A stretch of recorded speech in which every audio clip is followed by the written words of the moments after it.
بسم اللہ الرحمن الرحیم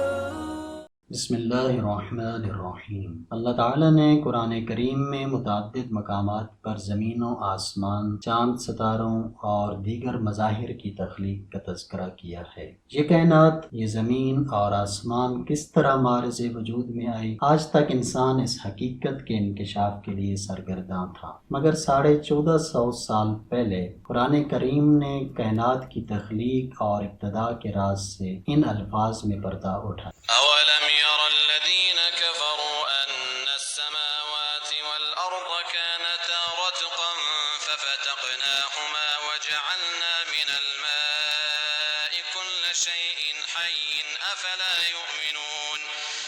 کیا کافروں نے نہیں دیکھا کہ آسمان اور زمین دونوں ملے ہوئے تھے تو ہم نے جدا جدا کر دیا، اور تمام جاندار چیزیں ہم نے پانی سے بنائی، پھر یہ لوگ ایمان کیوں نہیں لاتے؟ اس آیت کریمہ کے الفاظ انتہائی قابل غور ہیں۔ اس آیت میں دو الفاظ کا استعمال بہت اہم ہے۔ ایک لفظ رتق ہے جس کا معنی چیزوں کا بام ملا ہوا ہونا ہے، جبکہ دوسرا لفظ فتق استعمال ہوا ہے جس کا معنی جڑی ہوئی چیز کو جدا کرنا ہے۔ گویا تخلیق سے قبل زمین و آسمان کا الگ وجود نہیں تھا، بلکہ یہ باہم ملے ہوئے تھے اور انہیں الگ الگ کر دیا گیا۔ قرآن کریم کی بتائی گئی یہ حقیقت بگ بینگ کی نظریہ سے بہت زیادہ مماثلت رکھتی ہے۔ چنانچہ ماہرین فلکیات سالہ سال کی کوشش کے بعد اب تک اس نتیجے پر پہنچے ہیں کہ یہ پوری کائنات ابتدا میں مجموعی طور پر بھاپ کے ایک عظیم طوطے کی شکل میں موجود تھی۔ اندرونی تغیرات اور حرکت کی وجہ سے آہستہ آہستہ اس کے اجزاء بکھرتے رہے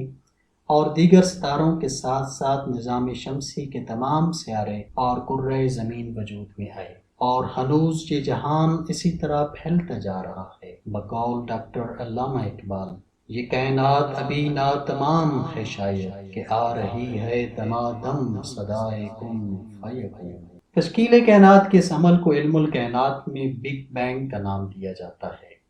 بگ بینگ کا نظریہ 1927 میں بیلجیم کے سائنسدان جارج لیمیٹرے نے پیش کیا تھا۔ یہ جدید سائنسی نظریہ کائنات کے اس لمحہ آغاز کے متعلق ہے جو آج سے تقریباً 13 ارب 70 کروڑ سال قبل ظہور پذیر ہوا تھا، یعنی زمین کی تشکیل بگ بینگ کے تقریباً 9.5 ارب سال بعد میں ہوئی۔ سائنس کہتی ہے کہ ہمارا نظام شمسی دیگر کئی نظاموں کی طرح بگ بینگ کے نتیجے میں معرض وجود میں آیا۔